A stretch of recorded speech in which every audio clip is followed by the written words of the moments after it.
The call came at exactly 3:47 a.m. Mom had collapsed in the bathroom, and my sister Charlotte's voice trembled as she told me to get to the hospital right away. I remember staring at my reflection in the elevator mirrors of Mount Sinai, still wearing my presentation clothes from earlier that evening. The irony wasn't lost on me. I just closed the biggest deal of my career, and now everything else seemed meaningless. I'm Denise, and until that night, I thought I had it all figured out. My tech company, Morrison Digital, was finally hitting its stride after 5 years of sleepless nights and maxed out credit cards. We'd grown from a team of 3 working out of my garage to 65 employees in downtown Manhattan. But life has a way of reminding you what really matters. I stepped into the hospital hallway, my heart pounding as I dialed his number. His first words made my blood run cold. "Denise, I think Marcus is selling the company." I gripped the phone tighter, watching a nurse wheel another patient past me. "That's impossible. He doesn't have the authority to—" "Check your email," Julio cut in. "Now." As I opened my inbox, I saw it. A company-wide announcement from Marcus Lynch. Subject line, Morrison Digital Acquisition Announcement. The floor seemed to tilt beneath my feet. I'd trusted family, and family had just betrayed me in the worst possible way. I burst into the Morrison Digital offices like a storm, my heels clicking against the marble floor of our lobby. The security guard, Mike, who'd worked with me since day one, couldn't meet my eyes as I passed. That's when I knew it was real. "Where is he?" I demanded at the reception desk. "Ms. Denise." Our receptionist Amy jumped up. "We didn't expect— Mr. Marcus is in his office."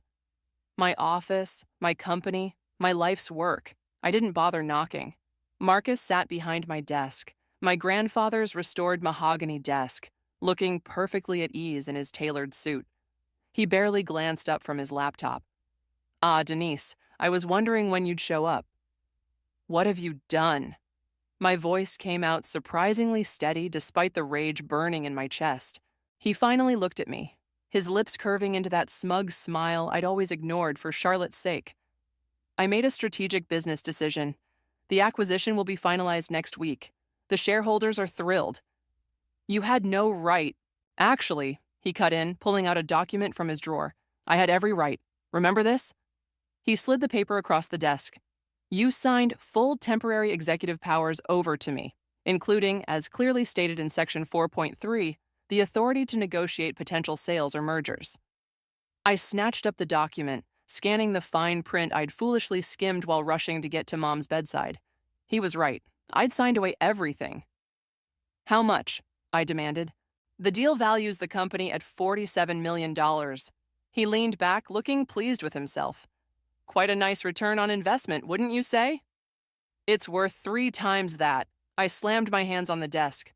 "We just landed the Vertex contract. Our projections were optimistic at best," he interrupted. "Besides, the deal's done. The board voted yesterday." A knock at the door interrupted us. Julio entered, his face grim. "Denise, I tried to warn you." "It's fine, Julio," I said, not taking my eyes off Marcus. "Could you give us a minute?" Once the door closed, Marcus's facade cracked slightly. "Look, it's nothing personal. It's just business." "Nothing personal?" I laughed bitterly. "You're my sister's husband. Your family.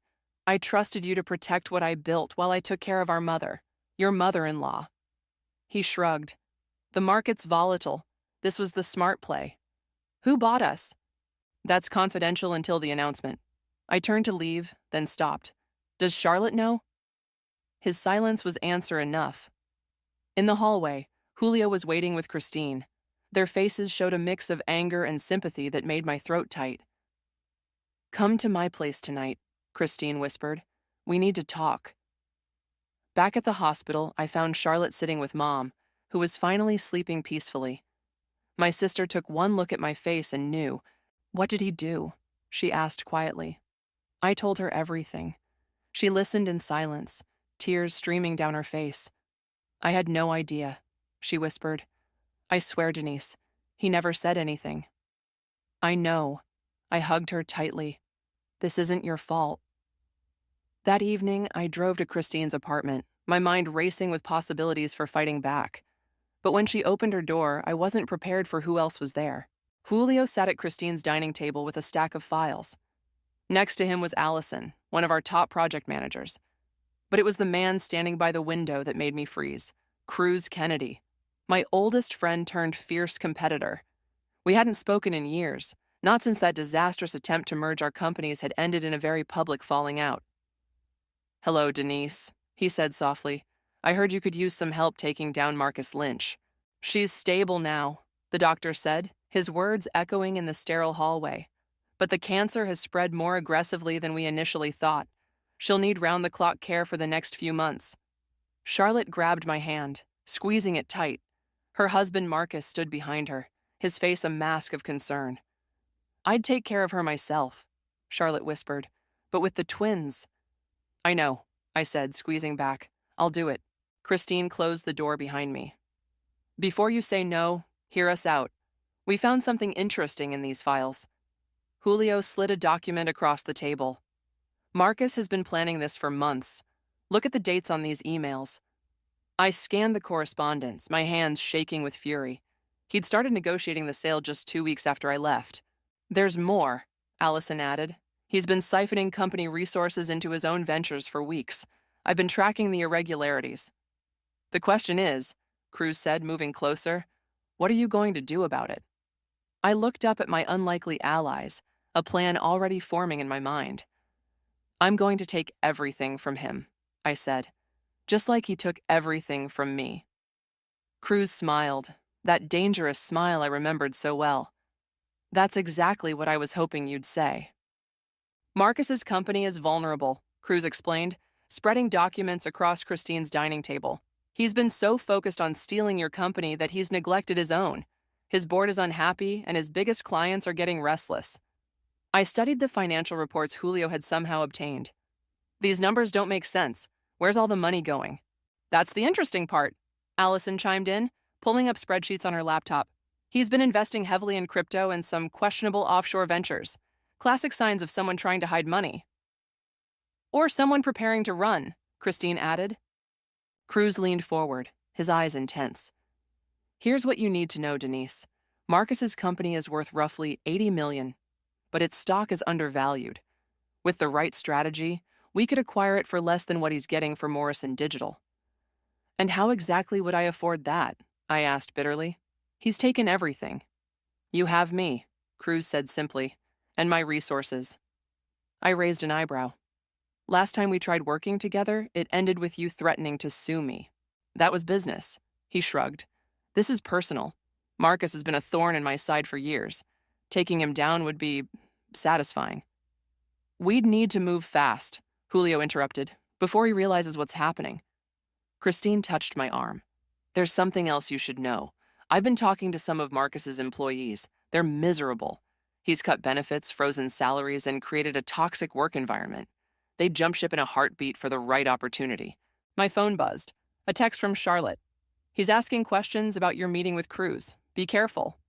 "He's already suspicious," I said, showing them the message. Cruz smiled. "Good. Let him waste time chasing shadows while we do the real work. I've already set up a shell company for the acquisition. Everything will be anonymous until it's too late." "What's your angle here, Cruz?" I asked directly. "Really?" He was quiet for a moment, then pulled out his phone and showed me an old email. 3 years ago, Marcus cost me a $200 million deal by spreading rumors about my company's stability. It took me months to recover. I've been waiting for the right moment to return the favor. "So this is about revenge for both of us." "Justice," he corrected, "with a healthy dose of karma." We worked late into the night, plotting our strategy. Allison would stay in Marcus's company, feeding us information. Julio would quietly reach out to key employees we'd want to keep. Christine would handle the PR groundwork for when everything went public. Around midnight, Cruz and I found ourselves alone on Christine's balcony, the city lights twinkling below. "You know this won't be easy," he said softly. "Or clean." "I'm past caring about clean," I replied. "He didn't just steal my company, Cruz. He betrayed my trust when I was taking care of our dying mother. That's unforgivable." "How is she?" "Better, actually. The new treatment's working." I turned to face him. "Why did we stop being friends?" He laughed. "Because we're both stubborn and terrible at admitting when we're wrong?" I was wrong, I said quietly. About the merger. You were right. We would have been stronger together. That's when Marcus cleared his throat. What about the company? I'd been avoiding that thought. Running Morrison Digital was like raising a child. It needed constant attention, nurturing, and guidance. But looking through the window at Mom's frail figure in the hospital bed, I knew there was only one choice. Ancient history. He pulled out his phone, showing me another document. Look at this. Marcus's company has a board meeting next week. They're discussing a major restructuring. Perfect timing for a takeover bid?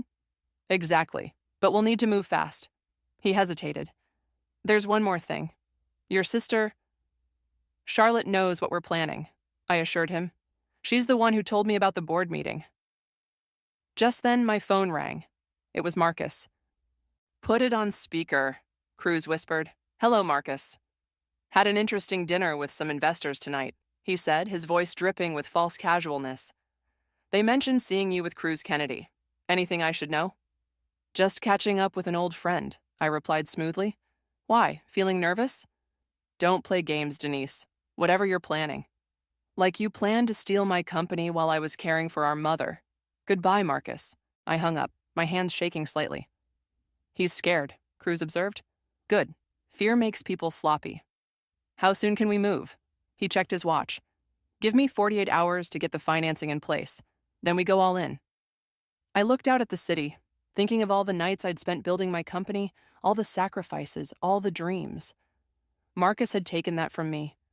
Now I was going to take everything from him. 48 hours, I agreed. Then we destroy him. He's calling another emergency board meeting. Allison whispered into her phone, hiding in the supply closet of Marcus's company. Something's got him spooked. I paced Cruz's office, phone pressed to my ear. What else? He's been making calls all morning. Lots of them. And he just fired 2 senior managers for disloyalty. People are terrified. Perfect timing, Cruz said from his desk, where he was reviewing acquisition documents. Fear creates opportunity. After hanging up with Allison, I turned to Cruz. How many of his employees have reached out? 27 so far, he replied, sliding a folder across his desk, including 3 vice presidents. They're all willing to jump ship the moment we take over. A knock at the door interrupted us. Christine entered with Julio, both looking excited. We found something big, Christine announced, plugging a flash drive into Cruz's laptop. Marcus has been falsifying reports to his board. The company's actual value is nearly 30% lower than what he's reporting. Julio pointed to specific numbers on the screen. Look here. He's been counting future contracts as current assets. Classic cooking of the books. This is exactly what we need, Cruz said, studying the data. With this information, we can force the board's hand. They'll have no choice but to accept our offer once they realize the alternative is a fraud investigation. My phone buzzed. Charlotte again. Marcus just left for an emergency meeting. He was yelling about Cruz on the phone. What's happening? He's panicking, I told the others, showing them the message. But why now? We haven't even made our move yet. Cruz smiled mysteriously. Actually, we have. I had my team start quietly buying shares through various shell companies last week. We already own 12% of his company. You didn't tell me that. Plausible deniability. He shrugged. Besides, I knew you'd try to stop me if I moved too fast. He's right, Julio agreed. The element of surprise is our biggest advantage. Christine's phone chimed. Allison says Marcus is calling all his major shareholders. He's trying to block any potential hostile takeover. Too late, Cruz said, checking his watch. The trading day's almost over, and we've already secured commitments from enough shareholders to push us over 30% ownership. I sat down heavily in one of Cruz's leather chairs. This is really happening, isn't it? Having second thoughts? Cruz asked quietly. No, I said firmly, just remembering something my mother told me once. Success is the best revenge, but make sure the price of revenge doesn't cost you your success. How is she doing? Christine asked softly. Better every day. The doctors are optimistic. I stood up, renewed determination flowing through me. Which is why this has to work. I want her to see justice done. I'll need someone to oversee operations while I'm gone, I said, turning to face Marcus. He was family, after all. My brother-in-law had his own successful business ventures, and Charlotte trusted him completely.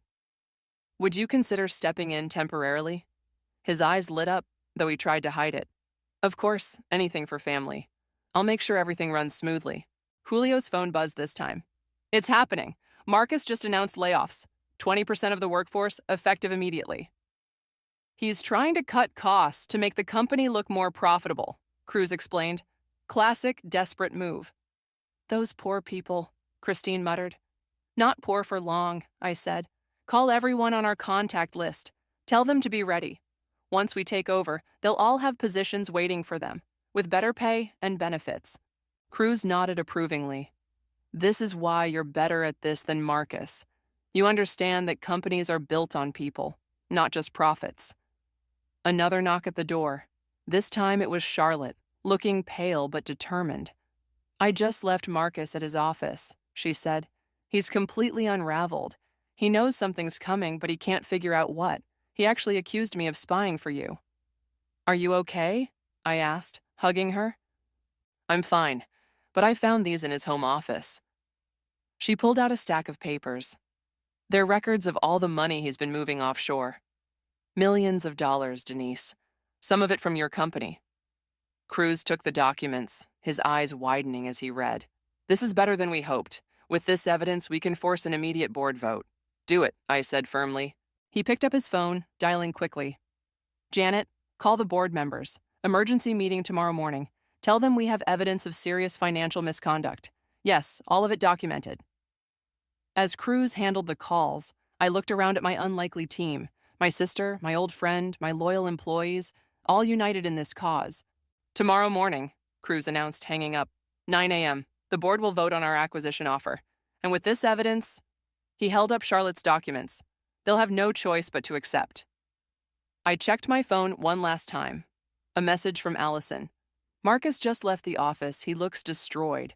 Whatever you're planning, it's working. Get some rest, Cruz advised everyone. Tomorrow we take everything back.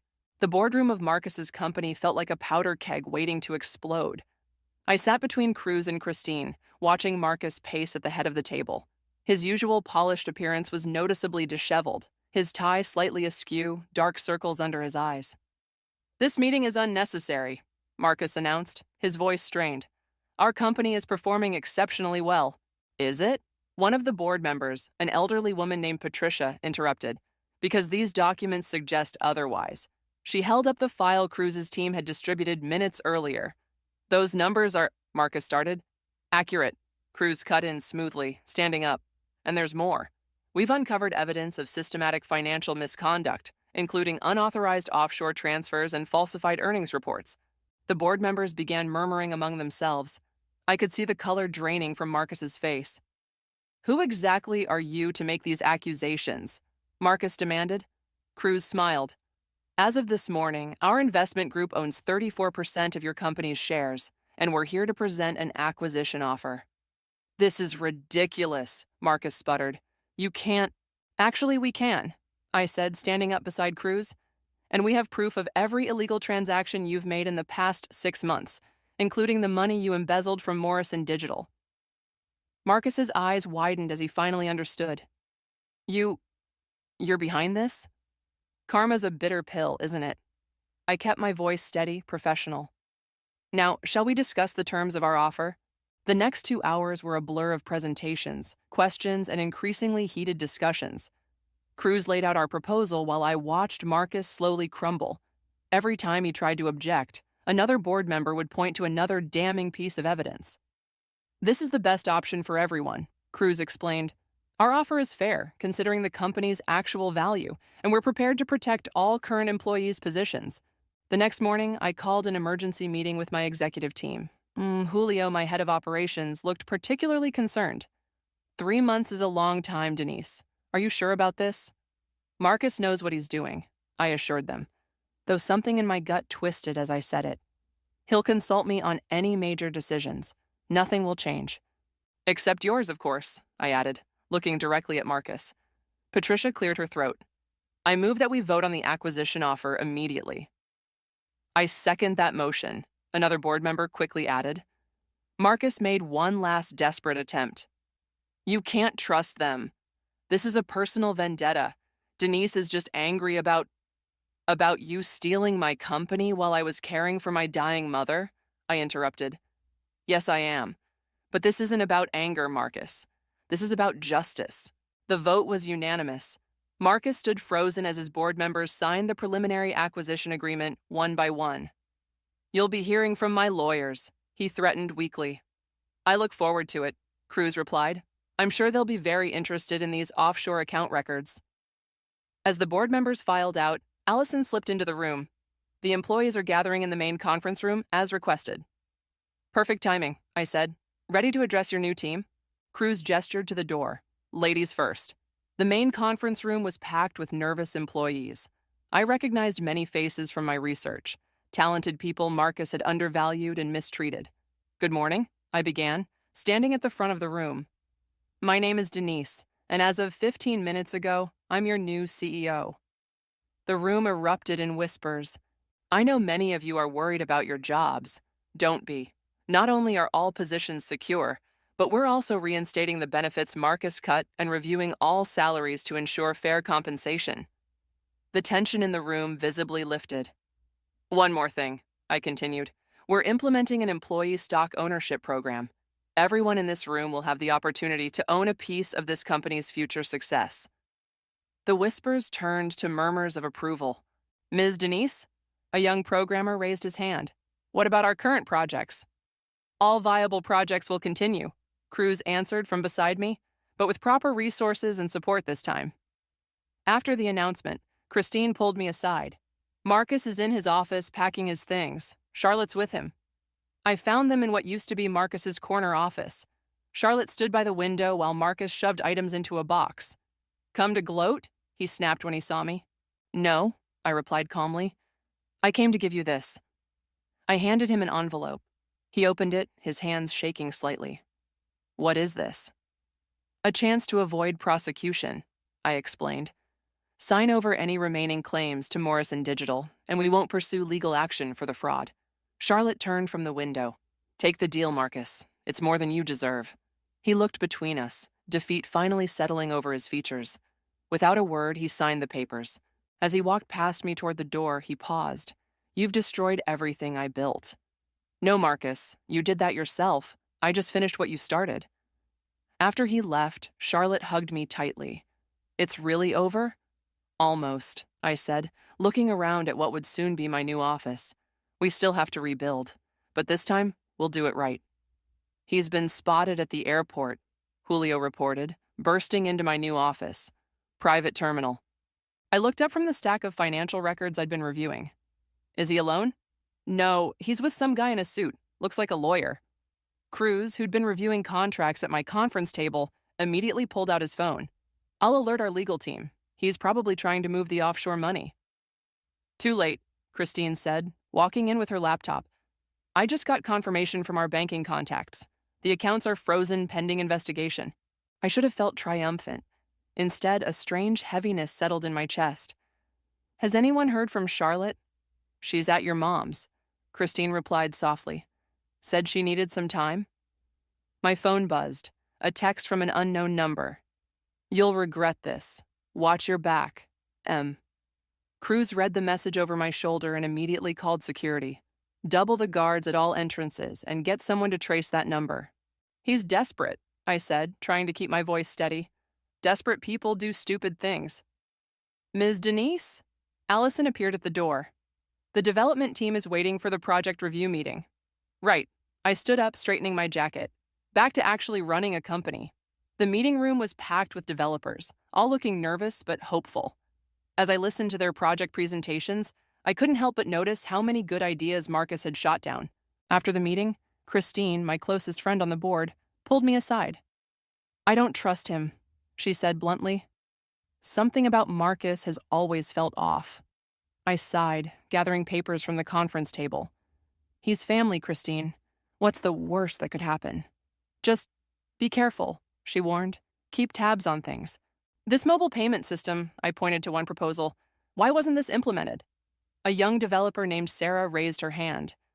Mr. Marcus said it was too risky. But honestly, we think he was selling our payment processing data to competitors.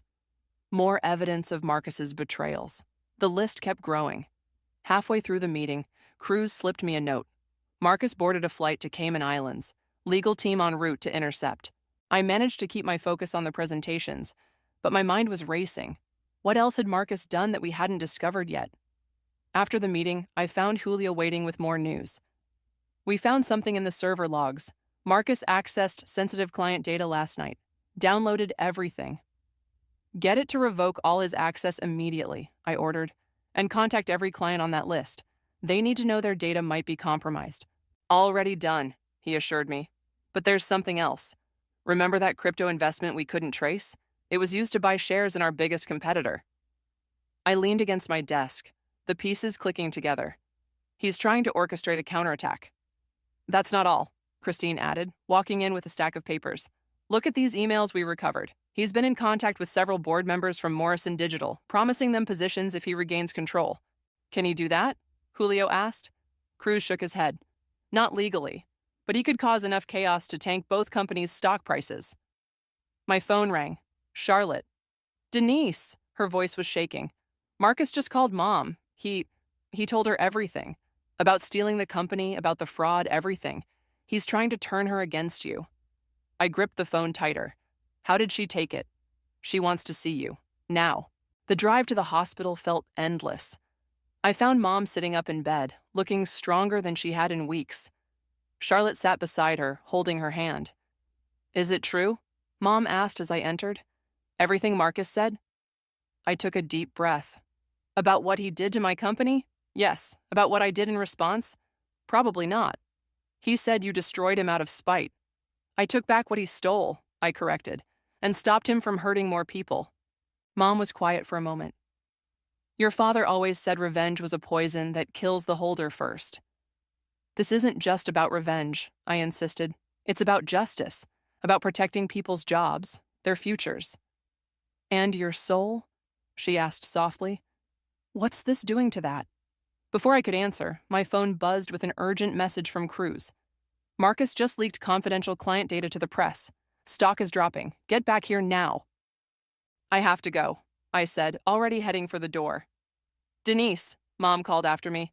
Remember who you are, not who he made you become. In the car, another message flashed on my phone, this time from Marcus. Hope you enjoyed your victory. Now watch it all burn. I called Cruz. How bad is it? Bad, he replied grimly. He's trying to start a fire. Question is, are we going to fight fire with fire or find another way? I thought of Mom's words as I sped back to the office. The line between justice and revenge was blurring, and I wasn't sure which side I was on anymore. The office was in chaos when I arrived. Phones ringing everywhere, people rushing between desks, the constant ping of urgent messages. Stocks down 18%, Cruz announced as I walked in. Media's having a field day with the leaked data. Where's Marcus now? The next few weeks were a blur of hospital rooms, medication schedules, and late-night phone calls with Marcus about the company. Each time, he assured me everything was better than ever. But something in his tone made me uneasy. One evening, as I sat beside Mom's bed helping her with dinner, my phone buzzed with a text from Julio. We need to talk. Something's not right here. Before I could respond, Marcus called. Great news. His voice boomed through the speaker. We're seeing record profits this quarter. You don't need to worry about anything. That's surprising, I said, thinking about Julio's message. Send me the reports? Of course, they're just being finalized. I'll have them to you soon. I hung up and stared at my phone, that uneasy feeling growing stronger. Mom must have noticed my expression because she reached out and touched my hand. Trust your instincts, sweetheart, she said softly. They've never steered you wrong before. I nodded, but I was already thinking about the stack of documents I'd signed before leaving, giving Marcus temporary control. I'd trusted family over instinct, and something told me I was about to learn exactly how much that trust would cost me. The next morning, another text from Julio. Urgent. Call me ASAP. Still in Cayman Islands, Julio reported, but he's been doing interviews, claiming we orchestrated a hostile takeover and forced him out illegally. I grabbed the remote and turned on the wall-mounted TV. There he was, looking perfectly composed in an expensive suit, playing the victim. Systematic campaign to destroy my reputation, Marcus was saying. They exploited my family connections, used private information against me. Turn it off, I snapped. Get me our PR team. Christine was already on it. They're drafting a statement, but Marcus is controlling the narrative. We need something bigger. What about the employees? I asked. Scared, Allison replied. The leaked data included personal information. They're worried about identity theft, reputation damage. I looked around at the worried faces of my team. This wasn't just about me anymore. Marcus was hurting innocent people to get his revenge. Get everyone in the main conference room, I decided. Now. As the employees filed in, I noticed their nervous whispers, their concerned glances at their phones. These people had trusted me, and now they were paying the price. I know you're scared, I began. Marcus has betrayed not just the company, but each of you personally. He's trying to destroy what we're building here out of spite. The room was dead silent. But here's what he doesn't understand, I continued. A company isn't just numbers on a spreadsheet or data in a server. It's people. It's all of you. I nodded to Cruz, who started distributing documents. What you're receiving is a new employment contract. It includes an immediate 10% raise, comprehensive identity theft protection, and legal support for anyone affected by the data leak. All funded personally by my shares in the company. The whispers started again, but different this time. Hopeful. Additionally, Cruz stepped forward. We're announcing a profit-sharing program, backdated to include the last quarter. The checks will be in your accounts by end of day. A young developer stood up. But what about the stock price? Our options are underwater now. We're instituting a one-time option repricing, I explained. You won't lose a penny of potential value. We take care of our own. The mood in the room shifted palpably. I could feel the energy changing. One more thing, I added. I'm sure you've seen Marcus's interviews. He's painting himself as a victim, but we have proof of everything he did. The question is, do we release it? Silence again. If we do, it guarantees criminal charges. He'll likely go to prison. The company's reputation might take another hit.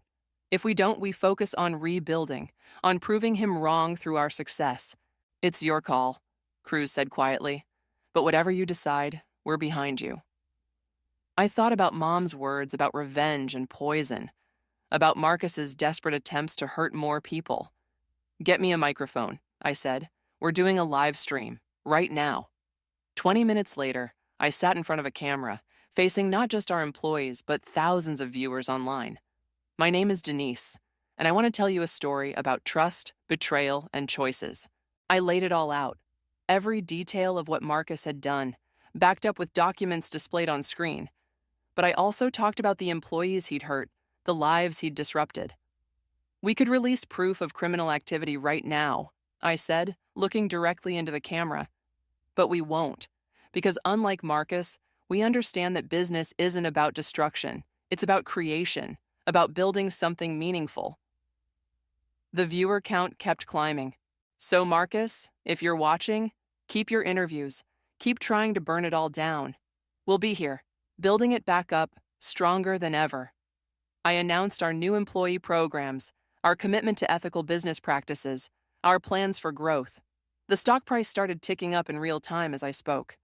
After the stream ended, Cruz showed me his phone. Look at this. Blarsh Trust Denise is trending. The narrative's shifting. My phone buzzed. A message from Charlotte. Mom saw your stream. She's proud of you. So am I. Then another message came through from Marcus. This isn't over. I showed it to Cruz, who smiled. Actually, I think it is. Look. Breaking news flashed across the TV screen. Federal authorities investigating offshore accounts linked to corporate fraud. The tide had turned. Marcus had tried to burn it all down, but from the ashes, something better was rising. He's ready to talk, Charlotte said, standing in my office doorway, at the Federal Detention Center. I looked up from the quarterly reports I'd been reviewing. Our stock had not only recovered, but hit new highs. Why now? The prosecutors offered him a deal, but apparently he'll only take it if you agree to meet with him first. Cruz, who'd been quietly working at the conference table, closed his laptop. You don't owe him anything. I know, I said, standing up, but I need to end this, for all of us. The detention center was cold and sterile. Marcus sat across from me in an orange jumpsuit, the past month of federal custody evident in his haggard appearance. You look well, he said flatly. Success suits you. What do you want, Marcus? He leaned forward, chains clinking. To understand. You could have destroyed me completely, released everything. Why didn't you? Because I'm not you, I replied simply, and because Mom taught us better than that. He flinched at the mention of Mom. How is she? Cancer-free. No thanks to you. I never meant, he started, then stopped. That's not true. I meant everything I did. I saw an opportunity and I took it, just like you taught me. I never taught you to steal or betray family. No, he admitted. That was all me. He slid a paper across the table. This is my confession, complete and detailed. The prosecutors get it if you sign this agreement not to pursue additional civil charges. I studied the document. Charlotte told me about the deal they offered you. 5 years instead of 20. He nodded. I'll lose my law license either way. Everything I worked for, gone. Like what you did to me? Yeah, he said quietly. Karma's a bitter pill, right? I signed the paper. This ends now, Marcus. No more games, no more revenge. Why? He asked again. You won. Why show mercy? Because carrying hatred is exhausting, and I have better things to do with my energy. Back at the office, I found the team gathered for our daily meeting. Julio was presenting growth projections that would have seemed impossible a month ago. The employee ownership program is showing amazing results, he reported. Productivity is up 40%. And the new mobile payment system? I asked. Sarah, the developer, beamed. Launch date set for next week. Beta testing exceeded all expectations. Speaking of expectations, Cruz interrupted, there's something we need to discuss. He nodded to Christine, who pulled up a familiar logo on the screen. Morrison Digital. The board reached out, Cruz explained. They're interested in a merger, for real this time. The room went quiet. Everyone knew what this meant. A chance to reclaim what was stolen, but also a risk of reopening old wounds. What do you think? I asked the room. Allison spoke first. The technology synergies make sense, and most of our old team is still there. It's poetic justice, Julio added, building something bigger than either company could be alone. My phone buzzed, a text from Mom. Coming to the office, bringing lunch for everyone, time to celebrate. Celebrate what? I texted back. Life, she replied. Family, second chances. I looked around at my team. No, my family. Cruz, who'd become more than just an ally. Christine and Julio, who'd stood by me through everything. Allison and Sarah, representing dozens of employees who'd trusted in a new vision. Schedule the merger talks, I decided. But this time we do it right, together. Mom arrived with enough food to feed an army. As everyone gathered in the break room, she pulled me aside. I saw Marcus today, she said, before you did. And? He's finally learning what you already knew, that true strength isn't in destroying things, but in building them. Cruz joined us, handing me a glass of champagne. To new beginnings? To karma, I corrected, raising my glass, and to choosing what kind we want to create. The room filled with laughter and conversation, plans and possibilities. Through the windows, I could see the city skyline where somewhere my old company waited to become part of something new, something better. My phone buzzed one last time, a message from Charlotte. Just left Marcus. He asked me to tell you thank you, and he's sorry, for real this time. I showed the message to Mom, who smiled and squeezed my hand. Now that's karma I can believe in. Looking around at everything we'd built from the ashes of betrayal, I finally felt the last weight lift from my shoulders. Marcus had tried to take everything from me, but in doing so, he'd given me something far more valuable, the chance to build something truly meaningful, surrounded by people who understood that success without integrity was no success at all.